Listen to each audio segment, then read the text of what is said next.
Well, good afternoon, everyone. Can I have a bit more light so I can see your faces? Yeah, because I'm scared when I talk to the black. It was a wonderful talk. I was sitting there, I was touched and moved. It reminds me a lot of things that happened to me. But first I would say I'm not talented a person. And I'm not well trained. And I have a lot of different, I never listened to my teachers, and my mother said, you should have to do this. I said, no, I would never do that. Not like Paul said, everything his coach told him, he listened, and he believed it. And to me, everything I heard on the media, everything I heard from people talking, it takes me 2 or 3 seconds to think about, is that true? Can I do different? This is something that I've been trained for years. I trained myself to do that. I'm not a talented person because I failed many, many times. I tried 7 years in a primary school. Normal student, 5 years of primary school. Because my school was too bad. They say it's too bad because everybody tried to enter the university or enter a good middle school, and we all failed. And I was one of the failure person. And I failed for key middle school, key high schools. I failed 3 times for the universities. And I applied for jobs and I think like 30 times jobs, all failed. I remember when I graduated from high school, I failed the university and looking for a job in a KFC. 24 people went and 23 accepted. I was the only one not accepted. And then I tried to be a policeman. 5 classmates went, 4 accepted, I was turned down. And when we started the business for Alibaba, I tried to raise money. I went to Silicon Valley, talking to venture capitalists. So over 30 of them, none of them accept us and give us some money. But I think the very interesting thing that I do is that because so many mistakes we made, that trained me. Every mistake, every setbacks, every time people refuse us, I take this as a training course. And I don't think that today when people say, I'm disappointed because I'm rejected by this company, or I'm rejected, I failed. To me, I think if you are rejected by people, that's very natural. If you're accepted by people, that's not natural. Right? When I started the business, tried to sell my products. Every day I have a lot of cold calls, go out meeting customers. I tell myself before I go out, today I'm going to meet 12 customers. I have no chance to win. Not even 1 chance. And then when I came back, there's no chance. I say, see how good I am. I know there was no chance. If I got a 1, I say I would do better than I expected. So every time, every mistakes we make, it's a great treasure of your future succeed. And I would say today there are a lot of books about Jack Ma, about Alibaba, but none of the books I read for myself. I wrote myself. I don't think I should write a book, because when somebody starts to write a book for himself, he's old, he's going to retire. But one day I do want to write a book. I want to write a book. The name is Alibaba 1001 Mistakes. It's the mistakes that make us different. Every time we learn, and every mistake we make, we check ourselves. I find a lot of people fail, always think, I failed because of that guy's fault. Every mistake we make, every time we fail, it's our fault. It's my fault. And how we can correct. How can we do better next time?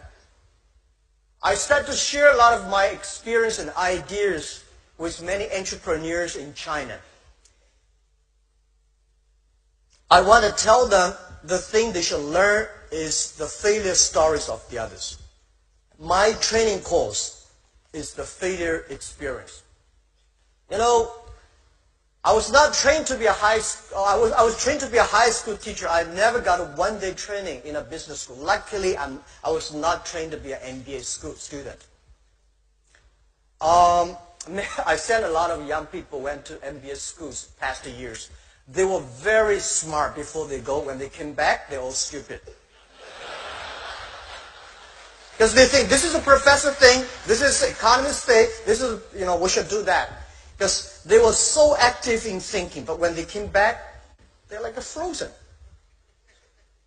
And the school that I'm setting up in China for teaching entrepreneurs and helping entrepreneurs, most of the case studies are the case studies that is the failure stories. Why people fail. Most people fail. It's just like going to business. It's like going to the battlefield. Only those people who survive, they are the winners. So when you go to the business field, you have to learn what are the mistakes the other people make. And don't worry, I think most of the mistakes, how stupid that guy is. How can you make a mistake like that? You will. You will.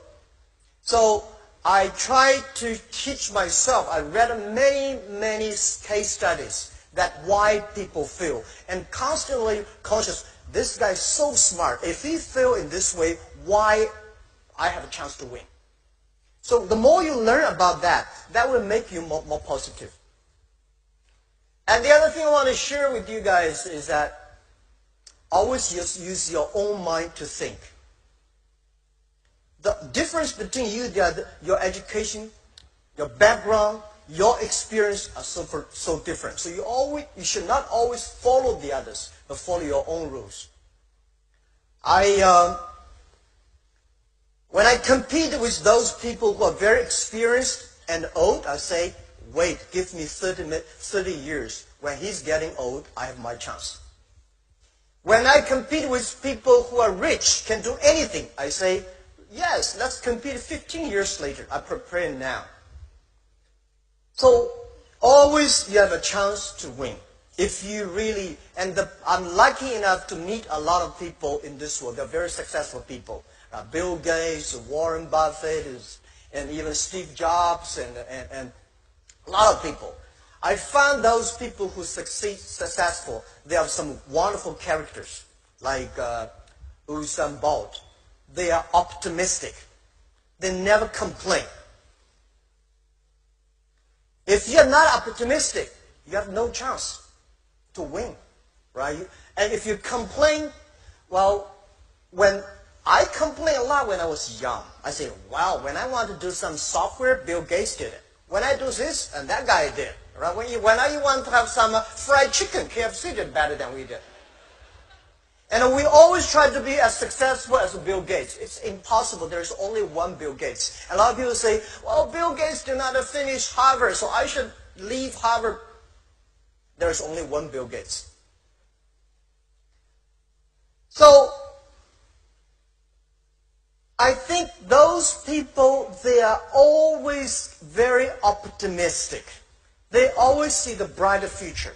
And even also, they never complain. Because when people complain, they are losing opportunities. They are blind their mind. So later I learned, where is the opportunity is? The world is full of opportunity if the world is full of complaining people. If you can solve the problem that people complain, that's the great opportunity. And I find many of my friends in the high school, universities, I met them these years, the only thing I found that they are still complaining. Well, don't laugh. We have a lot of people complaining in this world. That's why those people never make progress. And we have to say, when you complain, think about how can you solve this problem. So I think the world is changing so fast. You cannot stop it. This is the best time, and this is also the worst time. But it depends on how is your attitude. I think it is the best time of the century. The human beings have never been that lucky at this time. When you see a financial crisis, you have this, you have that, you have all kinds of problems. But what I see is, it's the signal, it's the symbol that is something big is happening. And we are lucky at this age, at this moment, we are there. The first, I say, the three technology revolution all fundamentally changed the world. The first technology revolution, the industrial technology revolution, changed the world. Those people who live there, lucky. The second technology revolution Also, the energy, giving a lot of opportunities to human lives. This is the third. And we are lucky. And every technology revolution comes, there is a huge turbulence of the society. It's going to kill a lot of jobs. It's going to create a lot of jobs. And believe me, there's one thing I studied. Every technology revolution takes about 50 years.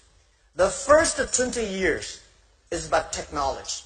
The next 30 years is about utilize of this technology, application of this technology.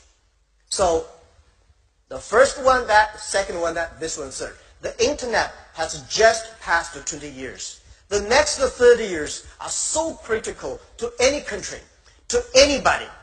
Whether you like it or don't like it, a lot of great jobs today you think it's a great job is going to lose. Something new is happening. Something interesting is happening. So if you call last 20 years, it's called internet technology. Next 30 years is called internet time. And this is something that I'm calling on a lot of young people. I said, please pay attention to those people who are below 30 years old. And next to 30 years. And pay attention to those companies who are fewer than 30 people. And I think why one of the reasons Alibaba succeed is 19 years ago when we started the business, especially 15 years ago when we started Taobao, the B2C model. No, it's all difficult to convince successful people to use your service, especially it is a new service. Nobody wants to try it. And those people who are not successful, want to be successful, will help you. So one of the focus that some USA companies, when they come to China, they touch the successful people. And we think we should help those unsuccessful people. We should focus on young people. At that time, they were 15 years old and 18 years old. In the old China, in the old history, if you convince older people, young people follow. Today, if you convince the young people, the parents follow. If you change the young people, you change the future. If you believe the future, then believe the young people. So 15 years ago, we spent most of our time on educating, working with those people who are below 20 years old. Now, they are 35. They are getting more influential. They think of buy things online. They think of shopping online. They think do business online. They take it for granted. So we think give them another 10, 15 years, they will become the ministers. They will become the presidents. And at that time, the world is going to change. So this is what we believe. And I want to share all the young people here that it's your time. The world, a lot of people are complaining because the internet destroyed a lot of business. It's not internet destroyed a lot of business. It's the backward thinking, attitude, close themselves, want to keep yesterday, these thinkings that destroy themselves. And I want to say that people say technology killing jobs. No, every technology revolution creates more jobs than people thought. But they create different jobs. This is us. This is the opportunity. For China and Asia, I think there will be several new technology, several new trends that is going to change the world. Let's say new retail, new financing, and new technology, new manufacturing, and new energy. These 5 new things is going to happen, is going to change everybody, every industry, every business in the next 10 to 20 years. What is new retail? So today, e-commerce in China grows that fast. The traditional retail does not work very well. One of the reasons why Chinese e-commerce grows so fast, faster than the USA, because the USA traditional retail was so good. The infrastructure of business was so good, so internet cannot go inside. But in China, the traditional retail is not good. I think Malaysia, Indonesia, the same. Because that is no good. So internet become the key technology. We use the internet to improve the new retail that grows so fast. So I said e-commerce in America at that time was like a dessert. In China, become the main course. What is the new retail? The new retail means online and offline plus logistic together. Working together, it's going to be a new retail. So in next 10, 15 years, there will be no online business, offline business. It's all going to be online, offline, working together. That is the future. And what is the new manufacturing? In the last centuries, right? The manufacturing means scalability. Large scales, standard. Because when you say Walmart, right, you have an assembly line, you have a standard and cheaper labor cost. And I think this century is tailor-made. Everything should be tailor-made and smart-made. And a lot of things are going to change. When you put an operating system in a phone, making phone calls is only 20% of the use. 80% of the use of the mobile phone today has nothing to do with making phone calls. Imagine if we put an operating system in a car, if we put an operating system in a lights or in any refrigerator washing machine, the world is going to change. And everything is going to produce money. So the new manufacturing is going to change a lot of industry. Today, if your industry is based on assembly line, standard, and large scale, low cost, low value, low price, you have no future. And the third, new financing. In the past 200 years, the financial institute is trying to focus on 20-80 ways. Everything they do, everything they design is for 20% of the big companies, multinational companies, rich companies. They do not care about the 80% of the companies or consumers, small business that don't have any financial support. So the new financing is using the data technology, using new technology to empower those 80% of the small business consumers that never been able to reach. This is the internet is going to change. And I'm sure that a lot of big banks, traditional banks, will cry for that.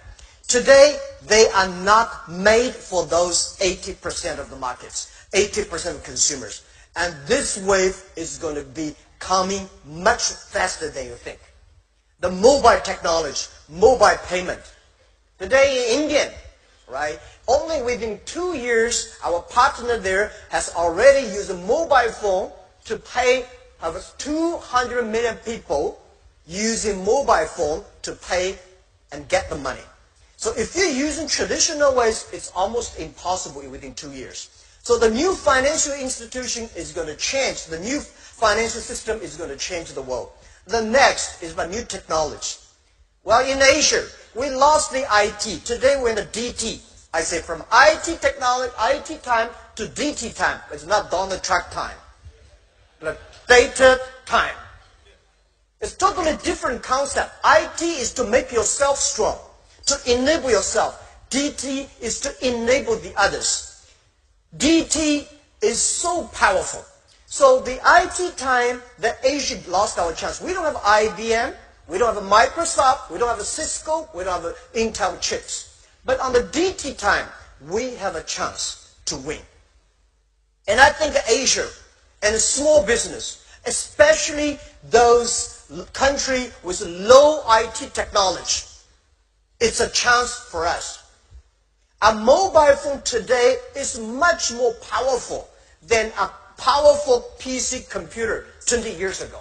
And look at Asia, look at Malaysia, Indonesia, Philippines. So many farmers are using mobile phones. If we can use the mobile technology, collect the data, things are going to be changed. So how we should put efforts, not following the IT way, but following the DT way. What is the mobile technology? What is the data technology? What is artificial intelligence or machine learning? These are the things I think Asian people can have the great opportunity to win. And then finally, I would say, but not least, this is the new energy. The first technology revolution, the energy is coal. The second technology revolution, the energy is oil. What is the energy of next century or this century? That is data. Without data, nothing can be done. And I want to tell all the young people here, Do not complain that you don't have the chance, like opportunity like your father. Your father may not have the chance like these 5 years. If you start to learn, if you start to make up now, start to prepare now, you may succeed in 10 years. You will never be succeed tomorrow. But if you prepare, you have a chance. If you believe the future, if you believe this technology, if you believe this technology revolution is going to change the world, start to do now. 10, 15 years then. What you have today is not designed by yesterday. It's designed by 15 years ago, your effort. So your 15 years later, your life is decided by your today's decision and efforts. So this is what I believe. And I'm not like a bold. I think one thing that I always think, we cannot decide which family you were born. If you happen to be born in a Bill Gates family, you're lucky. But you don't have chance. But we cannot decide where we're born, but we can decide where we die, how we want to die. If you want to die in a prison, it's simple. If you die in a decent, a lot of friends, also you have to make a lot of friends. You have to change your character, value system, these things. And I know I'm not going to die in my office. I'm going to retire and die on the beaches. Life is not about work. Life, you come to this world, it's a journey. All right? I believe we come to this world for holiday. All right. The other thing I want to change is that whether you like it or don't like it, this transformation is moving much faster than you thought. A lot of things are going to change. As I said, the white collar, today's white collar today is going to be, a lot of jobs are going to disappearing. So you see, you are data analysis. So people say, I'm learning data, so I'm going to do data analysis because this is going to be a hot job. I tell you, there will be no data analysis next to 10 years. The machine is going to do much better job than you are. In the past 20 years, we make people like a machine. Next 20 years, we will make machine like people. Machine is going to be more powerful, smart than people. And I think I told my team 8 years ago, I said, in 30 years, the best CEO of that year, the cover man of Time magazine, will be a machine. You like it, don't like it? Let's wait and see if we can live for 30 years. Because in the past centuries, people the business focus on manufacturing. And next to 30 years, business should focus on creativity. So because of that, a lot of things should be changed. Let's change the education. Let's change the way we teach the kids. I think we should put not only the knowledge, machine can remember knowledge much faster. I said to a lot of people, say, when we compete, who is smarter? We say, well, this guy recite, can remember every word, every poems, every sentences. He's very smart in remembering. I tell you, machine can remember better than you do. And those guys who can calculate faster, machine can calculate faster than you are. Machine never get angry, never get tired. They can always do a better job than you are. So if you in the future want to compete with the machine who is more knowledgeable, you have no chance to win. How we can compete with machine? I think we should teach our kids culture, value. These are the things that human can always win the machines. That is why we should teach the kids. There are two things I think the education focus on: imagination and creativity, and teamwork. These are the things that we should teach our kids. We should teach our kids music. We should teach our kids sports. Sports make the kids understand what is teamwork. Music make people understand. Music and painting make kids understand what's imagination, creativity. So if we do not start to change the education, the thing we teach the education, we are going to be in big trouble. Our kids will always complain. It's not their fault, it's our fault if we don't start to do it. So I believe in the future, it's not about the competition of knowledge. It's about competition of wisdom, of experience. How can you survive in such a mobile, such a complicated, sophisticated world? And I say today people are worried because machine getting smarter. They play chess, they play Go better than human beings. So, oh my God, what am I going to do? I never worry about that. Why I don't worry about that? Machine. I don't like the artificial intelligence, the word artificial intelligence, AI. For me, AI means Alibaba inside. It's not artificial intelligence. Artificial intelligence, if you try to teach a machine to do things that human being can do, it's just an insult of the people. Machine's supposed to do the things that a human being cannot do. That is something we should do. So I believe it's not artificial intelligence. It should be machine intelligence. Do something that people cannot do, human being cannot do. Like a cars. We know car can run faster than human being, but we never make a car like a human being. If you make the wheels like this, car can never run fast. Wheel is a wheel, and human beings do not have wheels. So let's do something that is different. And calculation, big data, and all these things, we have to know very clear that human being are an optimist. Human being will always win machines. Don't worry too much about that.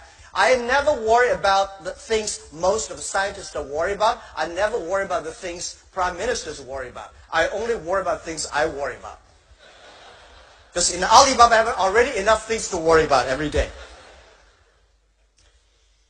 The next thing I want to say is that the business people here, young entrepreneurs, I heard young people talking about, I was like, I don't have a chance like a Lee Ka-shing, I don't have a chance like a Mr. Kwok, I don't have a chance like that. I tell you one thing.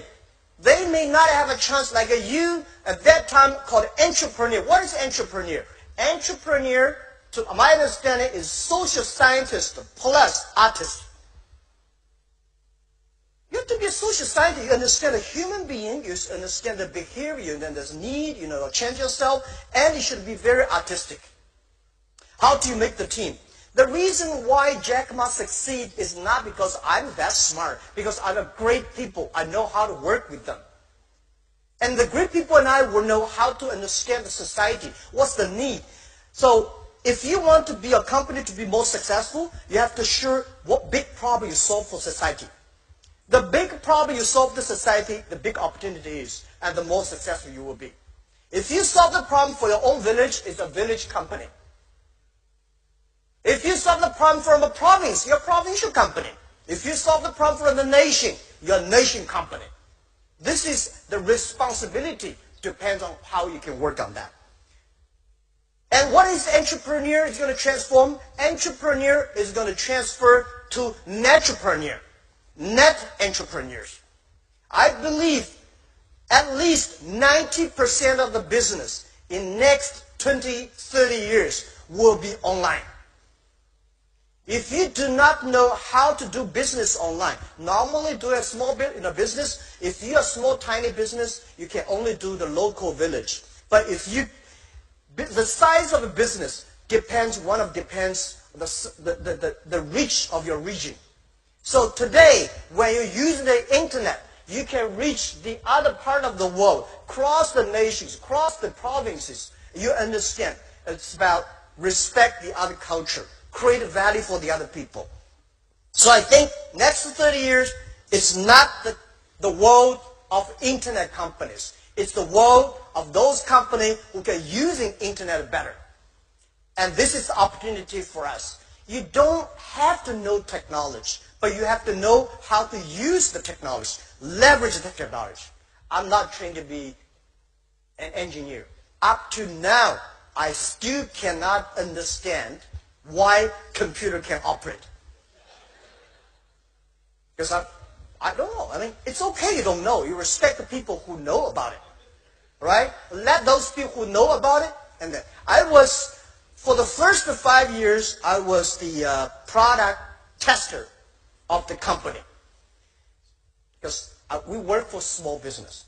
Most of the small business in the world, they are scared of the high technology. When they think about high technology, they don't want to do it. So I'm the product tester. When the engineers finish the thing, I will use it. If I cannot use it, I say 80% of people cannot use it, just to throw the rubbish. If I can use it, it's a good product. And I don't want to read any manuals. I just want dumb, click, get what you want. And people talk about, if you're entrepreneur, you have to have money. No, not necessarily. It's not the money make the difference. If money can make the difference, there's no chance for us. One of the key reasons why Alibaba survived for the first 10, 15 years, because we don't have money. For the first 5 years. We did not raise money as much as the other companies. We're using every money, every cent very, very careful. Most of the companies at the bubble period, they die not because they don't have money, because they have too much money. When you have a lot of money, you want to have a fancy offices. When you have a lot of money, you want to hire those people who are good and famous in the big companies. If your company is not ready, hire good people, hire some multinational companies, professionals. You are killing yourself. Don't do that. It's just like if you put a Boeing 747 engine in a poor tractor, it's going to destroy your tractor. And both sides are frustrated. I made a lot of mistakes on that.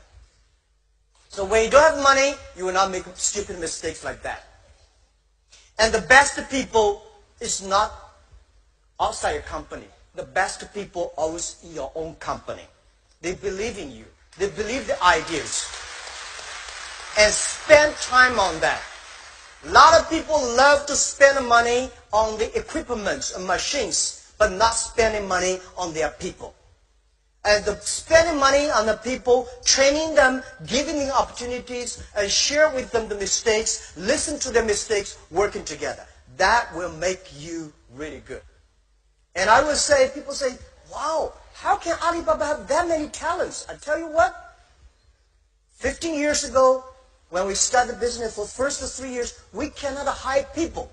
People say, internet, Alibaba, such a strange name, right? And no money, no fun, no reputation. So we said, we hire people so difficult. So that we only hire those people if they're not that much disabled, we hire them.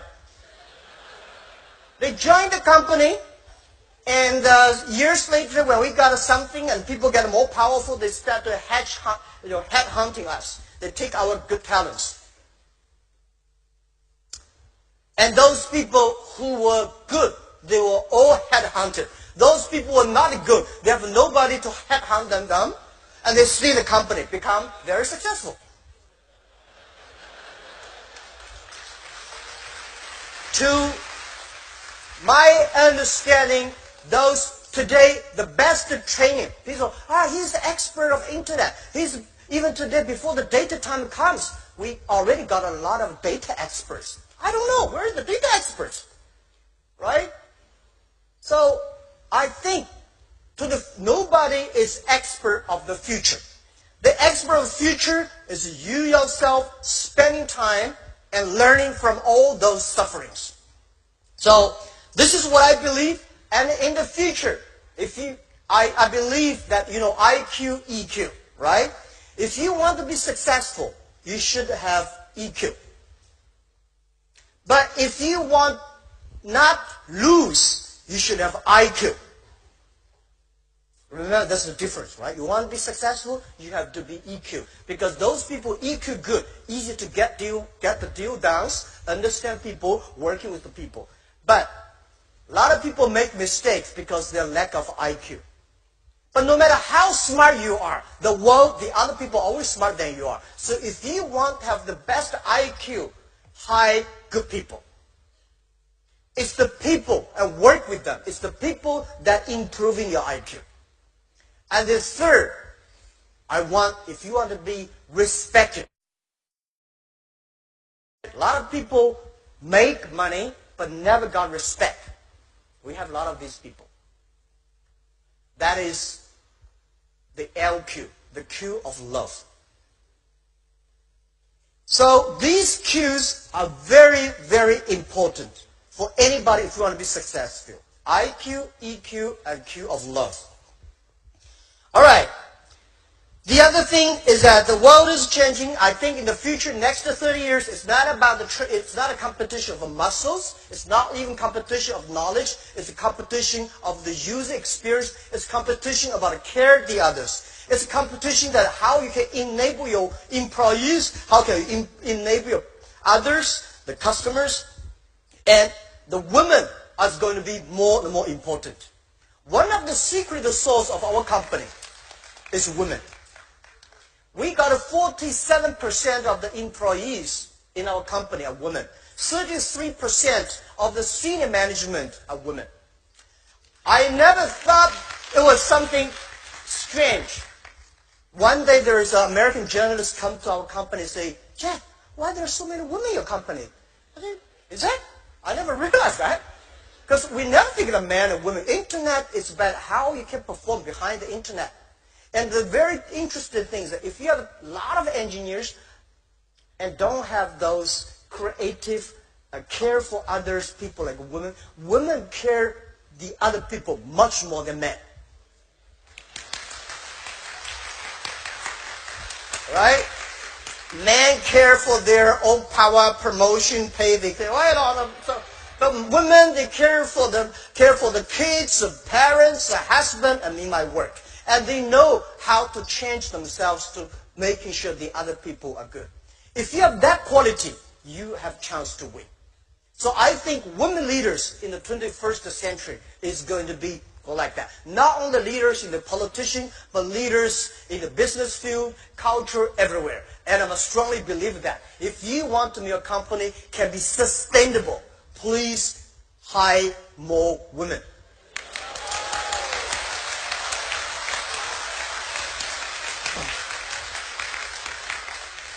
I'm not talking like a politician. I prove it by our company. We're probably the company in China, in the world, the high-tech company, have close to 50% of the employees are women. 33% of the senior management are women. And by the way, we got more than 50% of the power sellers online are women. The power sellers, if you traditional ways, women have no chance. But the online, people only care whether you serve them better or not. They do not, oh, it's women. All right, finally, before we open the questions, because I have a lot of things to share with you. Sorry for I talk that long, because when I have a chance to talk to entrepreneurs, I just feel that I can talk to myself. I feel a lot more comfortable when I talk to the small business and young entrepreneurs. Because when I talk to investors, I got a headache. But when I talk to entrepreneurs, I feel that we are the same animals. When we talk to big companies, they talk about competition, revenues, and profit, and But when we talk to these small business, we talk about the dream. We talk about team. We talk about customers. All right. So finally, this technology revolution is very scary.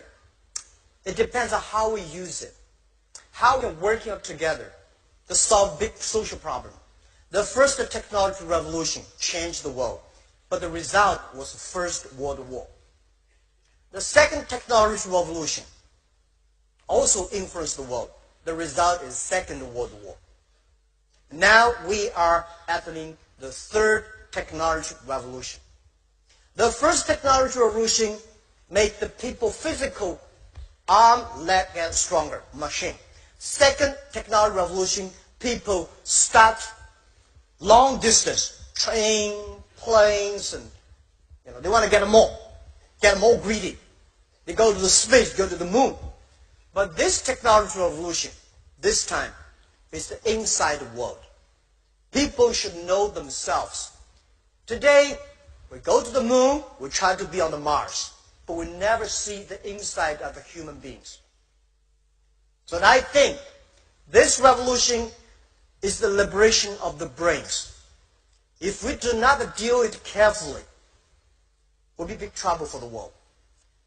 So the Third World War will happen. But this war is not against each other. This was supposed working together, the war against poverty, the war against weather, environment, and the war against disease. These things, if we can use the technology data, people will be better. So I think the internet, the e-commerce in the next 30, 40 years, if you want to make your business helping others, that the business world is going to be inclusive. The business world is going to be sustainable and make people happy and healthier. That's the future. And your business will be great. So I call happy and health are the double-edged strategy. This is all human beings want. Everything you do, because of the data and technology, if you can make your people, your team, your customer, the world happy and healthier and sustainable, it's going to be big.